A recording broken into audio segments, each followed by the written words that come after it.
हमारे एक हाफिज कुरान की बीवी को गर्दन तोड़ बुखार हो गया और वो मेरे वार्ड में दाखिल थी।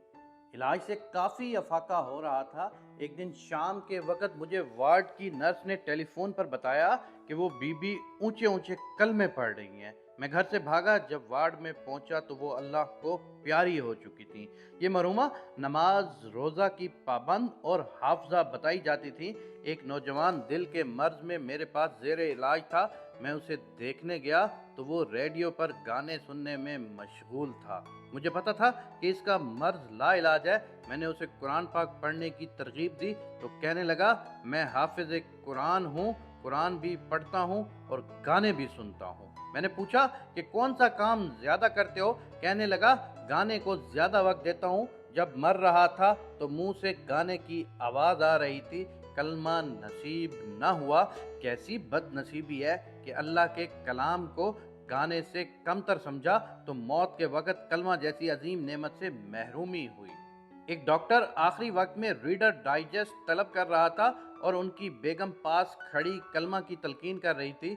जब वो फोत हो गए तो उनकी बेगम ने बताया कि उन्हें रीडर डाइजेस्ट पढ़ने का बहुत शौक था, क्योंकि ये उनकी महबूब चीज़ थी, इसलिए मौत के वक़्त भी उसकी तलब थी। एक जमींदार मौत के वक़्त बार बार ये दरियाफ्त कर रहा था कि भैंस को चारा डाला है।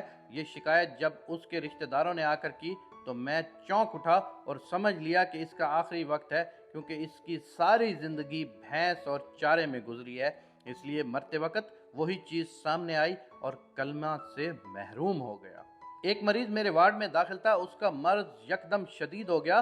मैंने नर्स को टीका लगाने को कहा। नर्स ने टीका लगाया तो उसको बहुत गंदी गाली दी। नर्स ने दूसरा टीका लगाने से इनकार कर दिया तो मैंने टीका लगाया तो मुझे और गंदी गाली दी और थोड़ी देर बाद मर गया। तहकीक पे मालूम हुआ कि गाली देना उसका तकिया एक कलाम था।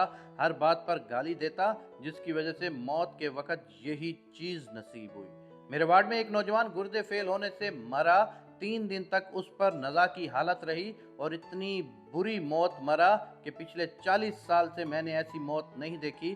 मैं अभी भी उसका सोचूं तो मुझे खौफ आ जाता है। मरने से पहले 2 दिन उसका मुंह नीला हो जाता, आंखें निकल आती और मुंह से दर्दनाक आवाज निकलती जैसे कोई उसका गला दबा रहा हो। मरने से एक रोज कबल ये हालत इतनी शदीद हुई कि वार्ड से दूसरे मरीज भागना शुरू हो गए। उसका बाप आया और मिन्नतें करने लगा कि इसको जहर का इंजेक्शन लगा दें, लेकिन मैं माना नहीं, क्योंकि बहैसियत डॉक्टर ये मेरा पेशा ही नहीं। उस नौजवान की हालत जब बर्दाश्त से बाहर हुई तो उसको एक दूसरे कमरे में शिफ्ट किया, जहां एक दिन बाद वो उसी कर्बनाक हालत में मर गया। बाद में पूछने पर उसके वालिद ने बताया कि ये अपनी बीवी को खुश करने के लिए अपनी माँ को मारा करता था और मैं इसको बहुत रोका करता था कि बदबख्त ऐसा ना कर, तेरी माँ है। डॉक्टर साहब, ये बुरी मौत उसी का नतीजा है। अस्तगफिरुल्लाह, अस्तगफिरुल्लाह। याद रखें दोस्तों, इंसान मरते वक्त वही काम करता है जिसको दुनिया में वो ज्यादा से ज्यादा करता है।